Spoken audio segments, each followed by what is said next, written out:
Bismillah, assalamualaikum warahmatullahi wabarakatuh.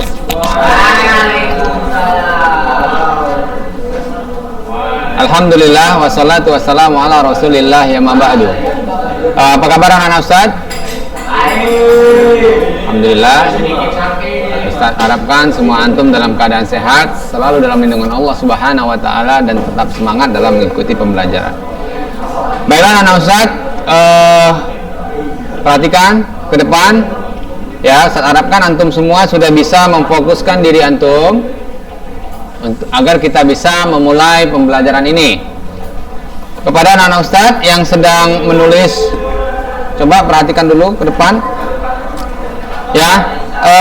Di sini Ustaz ingin menjelaskan bahwa sebentar lagi kita akan melaksanakan ujian semester ya. Jadi tanpa terasa ya, nggak terasa tuh, terasa. Ya, jadi di sini sengaja memang Ustaz persiapkan jauh-jauh hari karena terkhusus untuk ujian praktek agar nantinya anak-anak Ustaz ini bisa melihat hasil dari praktek kita. Jadi Ustaz tidak akan memberikan tugas lain lagi untuk praktek. Ustaz hanya antum melaporkan kegiatan pembudidayaan ikan konsumsi. Jadi ini sampai nanti ujian praktek semester, inilah yang antum laporkan kepada Ustaz. Jadi Ustaz nggak ada kasih soal-soal atau tugas-tugas yang lain lagi ya. Jadi Ustaz harapkan tidak ada lagi permasalahan ya. Jadi kalau misalnya ada permasalahan, seharusnya kemarin itu sudah dibilang pada Ustaz. Kecuali memang antum, Ustaz ana nggak pernah lihat video pembelajaran, ana baru tahu hari ini, baru masuk, itu lain cerita. Tapi itu sebenarnya kesalahan dari diri antum ya. Coba kira-kira ada yang sudah membuat laporannya, boleh ke depan ya. Ya, laporannya Ustaz ingin antum satu pekan sekali. Coba perhatikan, sudah. Jadi Ustaz ingin antum ada laporan ya, satu pekan ya. Ya makanya dengarkan Ustaz ya. Jadi di sini antum tahap pertama itu ya, antum membuat laporan persiapan bahannya.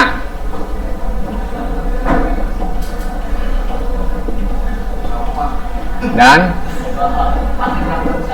bahan dan alat. Nih ya, laporan pertama.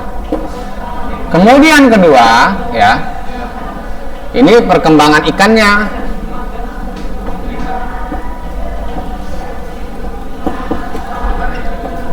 Kalau perkembangan ikannya apa ya?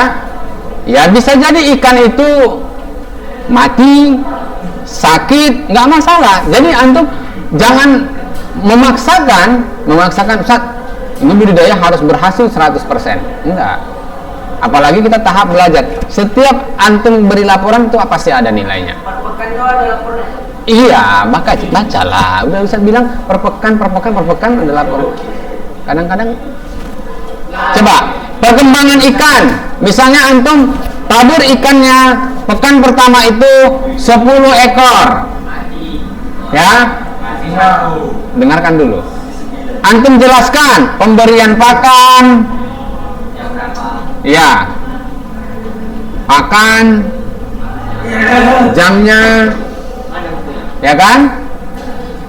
Tentunya di sini sudah antum jelaskan wadahnya ukuran berapa ya. Persiap misalnya wadahnya ember ukuran 80 liter. Ya kan? Wadah ember ukuran 80 liter. Kemudian ikannya antum buat di sini 10 ekor.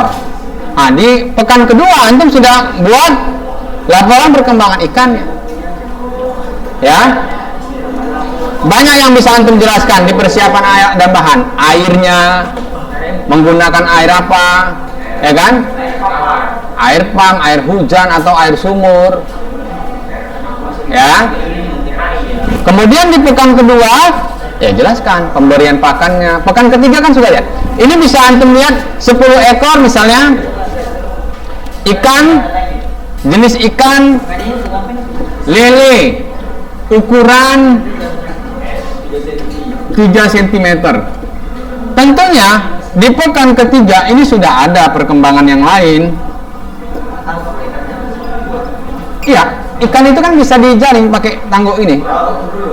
Ya, kita ginikan aja kira-kira, ya. Ya, kalau ada penggaris bisa. Tengok di buku itu kan dijelaskan bahwa ada di ukur ya.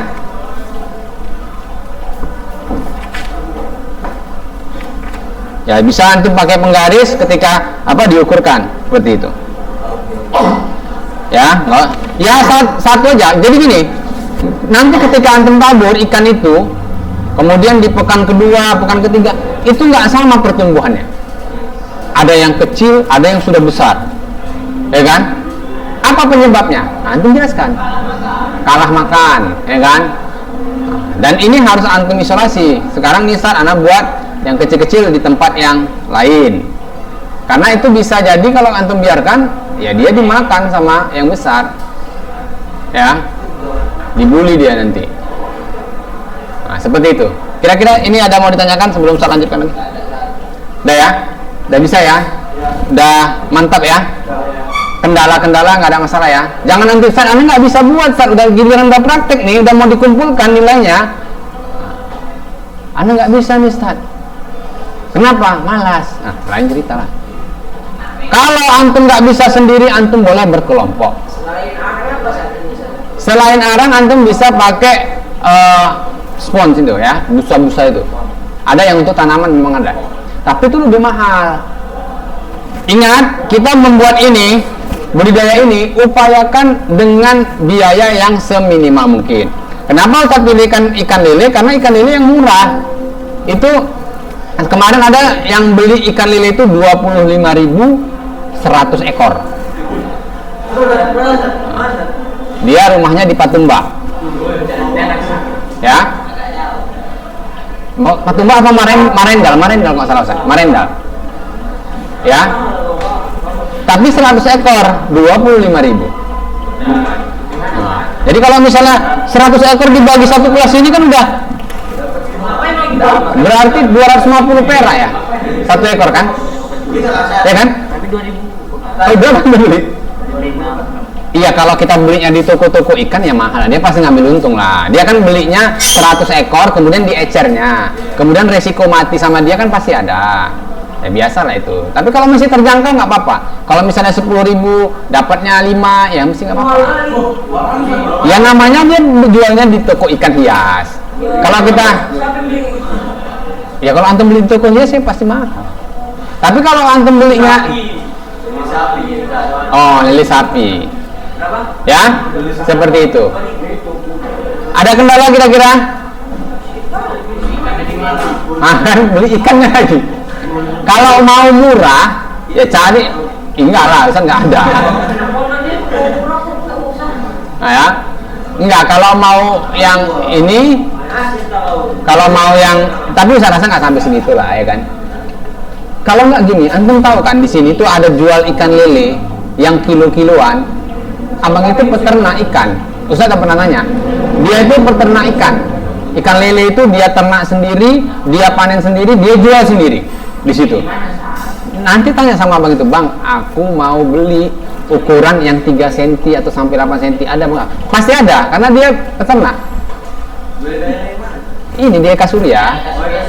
Iya, yang pakai box-box itu. Iya, tanya aja. Abang itu ramah itu, baik hati. Enggak lah, antum harus belajar. Kalau semuanya Ustadz ya belajar. Antum kan bukan anak SD. Kalau anak SD ya. Iya.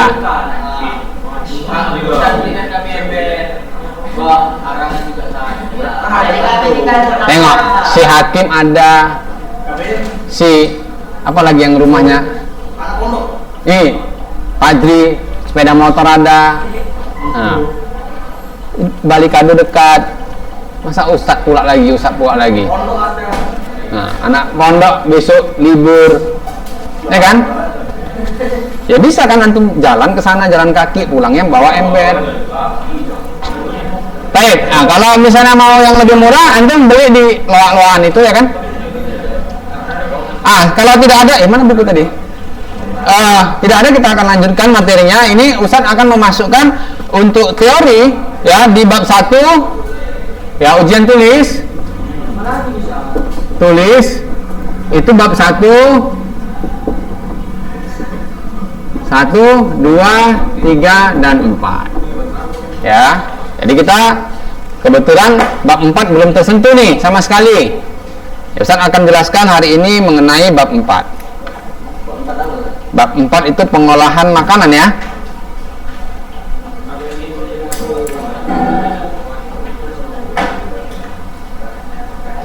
Ya, pengolahan. Ya, kalau di kelas 11 yang lain mereka mempraktikkan ini sebagai ujiannya. Tapi saya rasa biar kita lebih melengkapi, ya kan, kita menyediakan bahan mentahnya biar pengolahannya mereka yang praktekkan, ya. Makannya sama-sama di rumah masing-masing. Tapi para nasar, kita masuk ke pengolahan kewirausahaan bahan nabati menjadi makanan khas daerah, ya. Ini udah ya, saya hapus ya. Pengolahan, mana buku antum ya? Pengolahan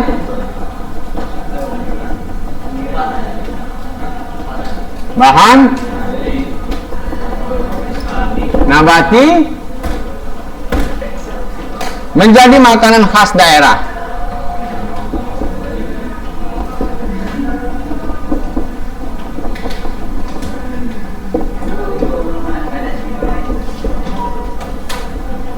Itu terbalik, Ustadz yang nanya antum seharusnya.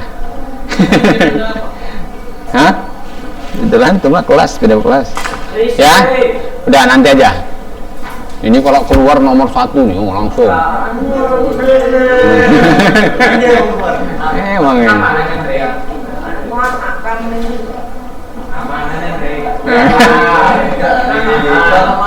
Dah. Biar aja. Nanti kan lama-lama pikir sendiri.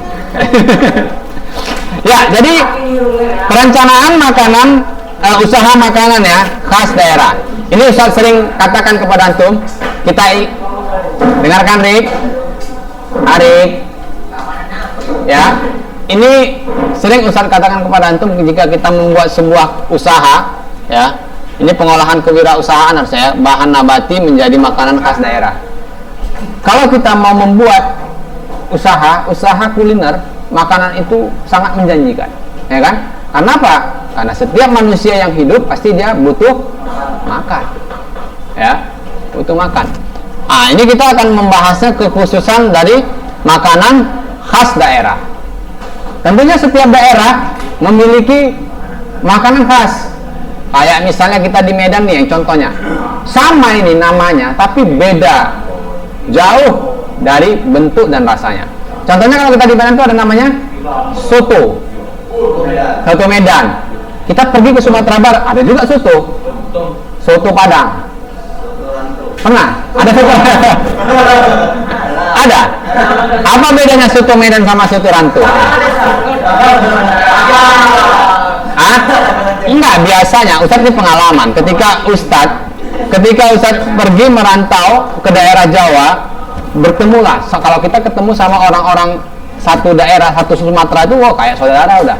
Nanti antum merasakan kalau antum pergi kuliah ke luar daerah, luar pulau, ya ketemu sama orang Sumatera. Kebetulan Sumatera Utara, katanya.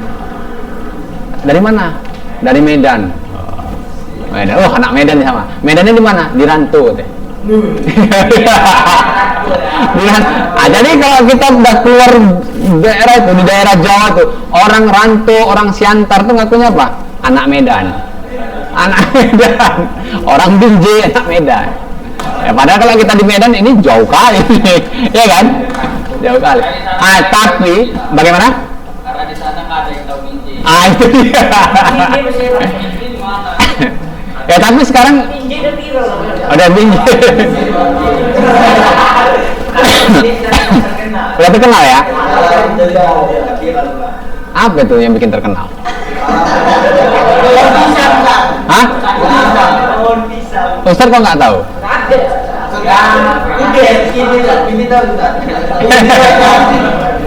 Ya mungkin terkenalnya di kalangan anak-anak Sebayantum. Ya. Enggak lah, main HP aja pun dijadwal kok. Kasih lah kalau lagi belajar. Ya memang itulah, kadang-kadang kita belum tentu keinginan kita itu yang terbaik untuk kita. Ya kan? Iya. Jadi sampai mana tadi lupa Ustaz? Ya, itu jelas. Tapi memang kalau kita lihat dari apalagi kita bicara tentang makanan, ya, siapa orang antum? Sama ya. Sotonya sama ya, soto Medan. Platnya pun sama ya, plat sepeda motor sama ya, masih BK ya. Iya. BK Binjai pun masih sama ya. Iya, tapi ya kalau kita ke Sumatera Barat masih sama-sama orang Sumatera nih, ya, udah beda, makanan beda, ya kan? Sama lah Sumatera Utara. Ya beda lah. Kalau orang yang paham tuh ya, plat sepeda motornya pun tahu deh tuh, seri belakangnya itu. Ya. Antum Binjai aja. Oh ya, kalau Medan kota?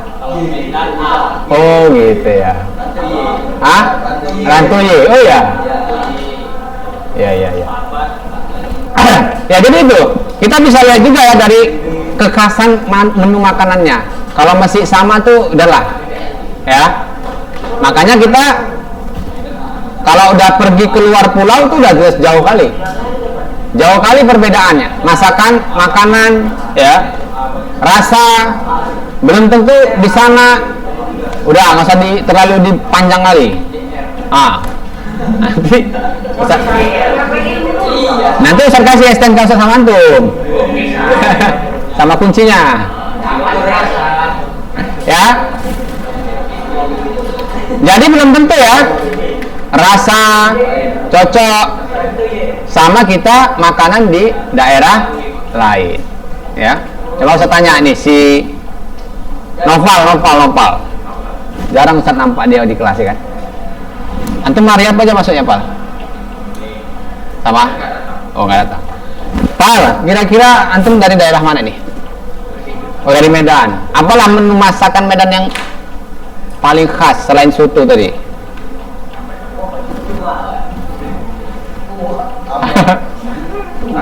Hah? Arsik. Oh, arsik tuh Medan ya? Arsik tuh makanan apa tuh? Daerah Mandailing ya? Orang apa ya? Orang hah? Makanannya itu seperti arsik, ikan mas gitu ya, yang ada andalimannya, ya. Andaliman tahu? Oh, yang warna kuning ada. Iya, kuning lah kalau.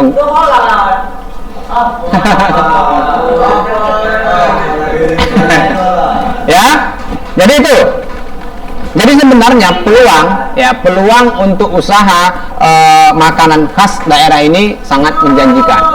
Pasti setiap orang yang datang ke satu daerah itu pertama selain mencari tempat wisata, pasti dia cari apa? Makanan, ya kan? Ya kan? Cari makanan lah. Coba kita pergi ke Yogyakarta, apa yang kita cari? Wah, Jogja ini terkenal sama gudeg, makanan loh. Makan becak.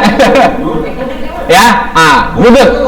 Jadi gudeg ini, ya, ini sangat populer kali ya dan diminati sekali di daerah Jogja. Tapi ketika antum makan belum tentu antum cocok sama lidah orang Sumatera. Ya, saya pernah merasakan, wah, harganya mahal ya karena dia dimasak di tempat wadah dari tanah liat. Ya, jadi dimasak sayur nangkanya itu ya kan, kemudian dikasih gula, jadi warnanya itu merah.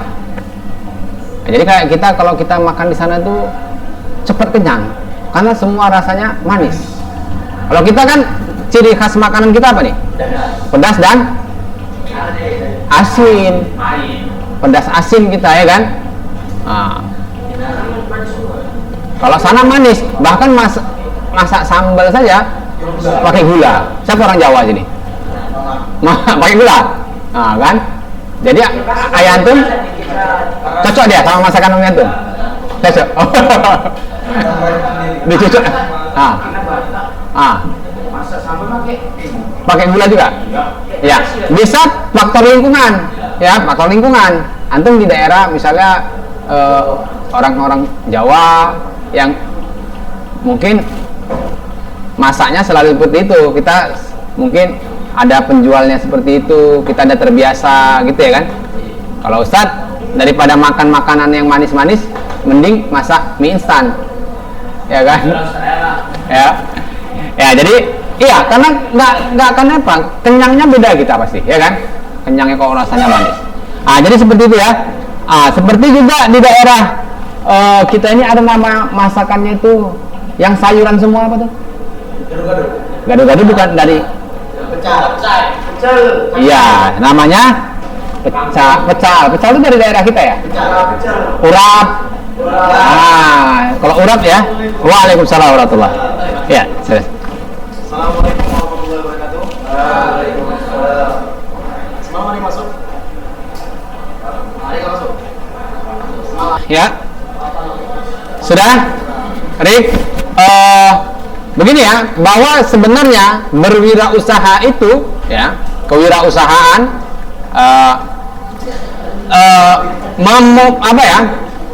memiliki resiko-resiko juga.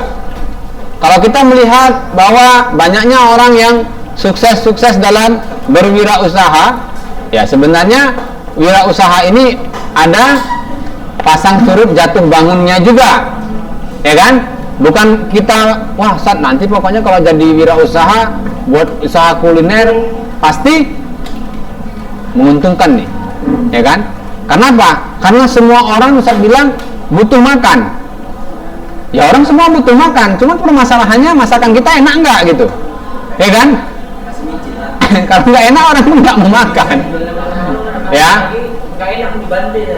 Lain cerita kalau kita jualnya cuma di hutan belantara, nggak ada datang.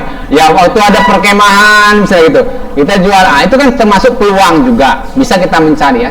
Kadang ada juga orang yang berwirausaha dia pintar mencari peluang. Sama kayak sekarang tuh ada trennya beberapa tahun yang lalu tuh food truck ya. Jadi food truck. Jadi memang jualan pakai mobil. Jadi bisa dia ditengok, iya. Ditengok sekarang kan mulai nggak tren lagi sejak pandemi ini kan nggak ini ya. Ditengok di mana lokasi-lokasi yang sangat strategis, ada acara-acara bisa langsung masuk, ya kan? Warungnya bisa dibawa kemana-mana.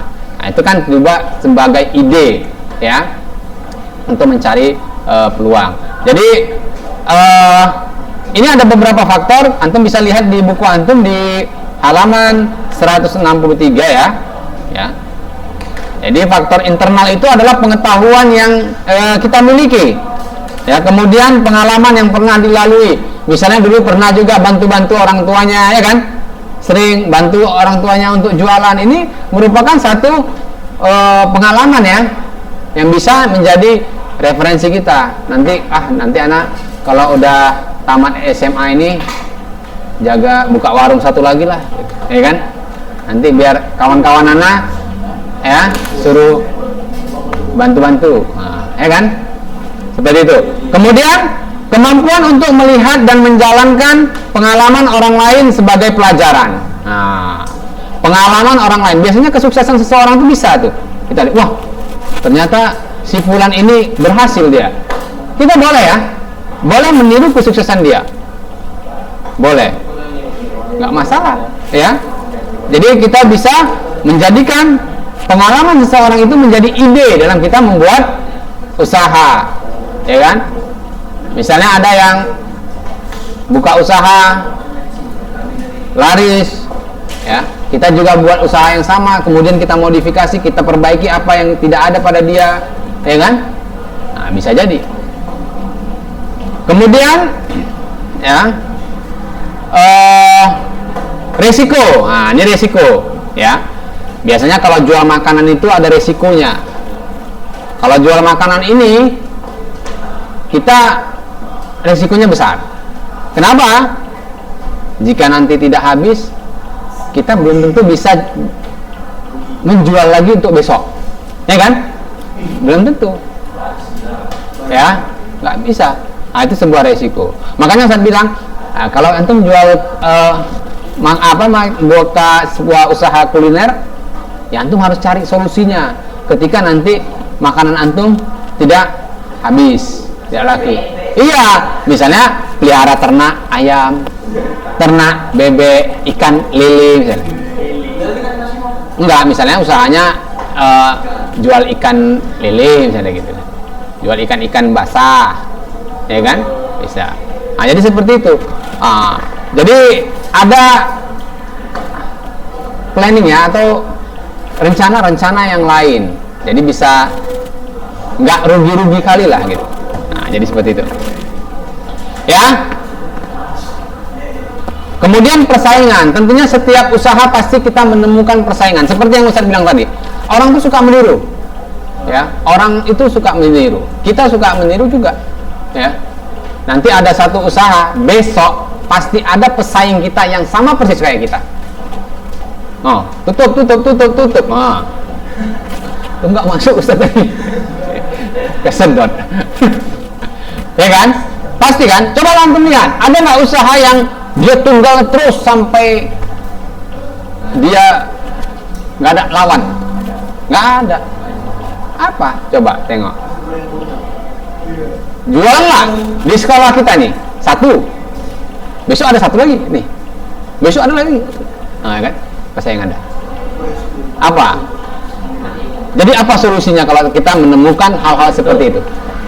Apa solusinya? Hah? Mencari yang baru. Kita udah jualan duluan nih. Kita udah duluan jualan. Ternyata orang lain ada juga jualan seperti itu. Kira-kira apa solusinya bagi kita? Hah? Inovasi baru. Hah? Iya pasti ditiru. Oh, nggak salah, antum lihat. Sekarang dulu tuh ya, zamannya ini bukan makanan tapi zamannya dulu sepeda. Ada sepeda lipat. Sepeda lipat ini sebenarnya udah lama trennya ini. Tapi sejak pandemi itu masuklah mereknya Brompton. Ya kan? Wah, ini sepeda sultan lah istilahnya, ya kan? Ya kan, Bang? Orang belum tentu semua bisa beli. Harganya kalah harga kereta. Sepeda motor Mugi itu kalah juga deh. Tapi sepeda. Iya. Sepeda lipat Brompton. Akhirnya apa? Karena kesuksesan dilihat orang, kesuksesan ini ya, walaupun mahal tapi banyak yang beli, orang cari juga. Dibuat lagi model sepeda lipat lokal. Ya kan?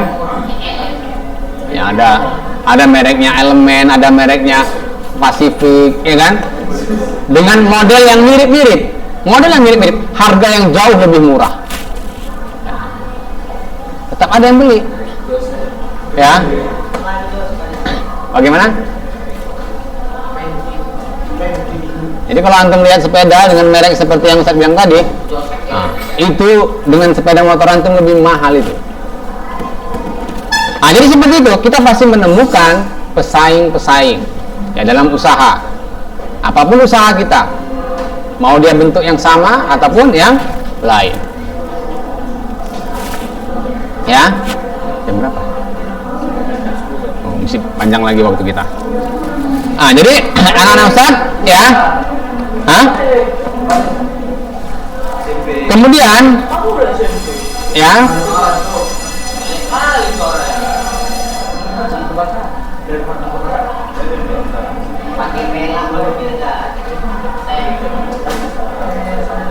Ya. Jadi itu sebuah resiko ya, pesaing, kemudian akibat-akibat lain misalnya resiko kitanya bisa jadi bangkrut, itu bisa jadi karena bencana alam, bisa juga karena mungkin tidak baik memanajemen, Ya kadang-kadang gini, ada orang yang kelihatan, ya ini ada nih Ustadz lihat, ya Ustadz langganan juga sama dia membeli bahan-bahan makanan, dia bukan tidak laku, ya bahkan antri-antri, tapi akhirnya tutup karena tidak mampu memanajemen keuangan, ya kan? Kalau kita berwirausaha, kita setiap hari megang uang banyak, tapi kita nggak tahu uang itu bisa kita belanjain semua, kita pakai semua atau enggak, ya kan? Kalau iya, jadi ini perlu manajemen ya, pengaturan keuangan. Kalau setiap hari megang duit, ada aja duitnya banyak, ratusan ribu, bisa jutaan. Tapi kalau kita nggak pandai, semuanya kita sesuai saja. Nanti lagi suka hobi ini, beli ini. Terakhir untuk modal jualannya habis. Akhirnya ngutang. Kalau udah hutang, sulit, ya. Akhirnya bangkrut. Nah, itu jangan sampai terjadi. Orang bangkrut itu bukan karena tidak laku, tapi karena sulitnya untuk memanajemen keuangan. Banyak itu terjadi, ya. Padahal laris banyak langganannya, tiba-tiba besok nggak ada lagi jualan. Iya, ya kan? Nah, jadi jangan seperti itu ya. Itu menjadi pengalaman kita. Ya, jadi kemudian keberhasilan seorang wirausaha dalam menjalankan usahanya itu dipengaruhi oleh berbagai hal ya, seperti keyakinan yang kuat dalam usaha. Nah, ini penting. Siapa yang udah mulai berwirausaha nih kira-kira? Antum udah belum? Belum ya? Ada? Apa aja? Iya, ada. Ada, ya. Apa? Antum kemarin sepeda motor yang kemarin? Udah nggak lagi? Apa yang menyebabkan kerugian? Ngambil kemahalan, jualnya susah gitu. Jualnya payah. Itu juga ya, perlu kita observasi harga pasar. Jadi kemarin belum menguntungkan. Tapi lambat perputaran. Ya. Modalnya besar kali ya. Nah, itu juga penting jadi pertimbangan. Kalau antum Rik?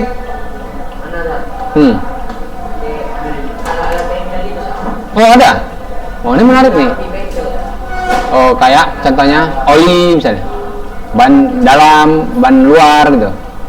Tapi orang tua antum daerah Medan ini. Iya. Itu bagus tuh ya. Karena barang-barang seperti itu sama kebutuhan pokok juga itu. Karena sekarang ini kebutuhan bengkel itu pasti. Ya, semua orang naik sepeda motor. Minimal oli pasti ganti setiap bulan ini. Antum toh ayam. Ya itu juga ya. Ustadz bahkan punya ide ya kan. Kadang kita nih peluang itu harus kita cari, bukan kita tunggu-tunggu, ya kan? Bukan harus kita tunggu-tunggu. Kayak misalnya nih,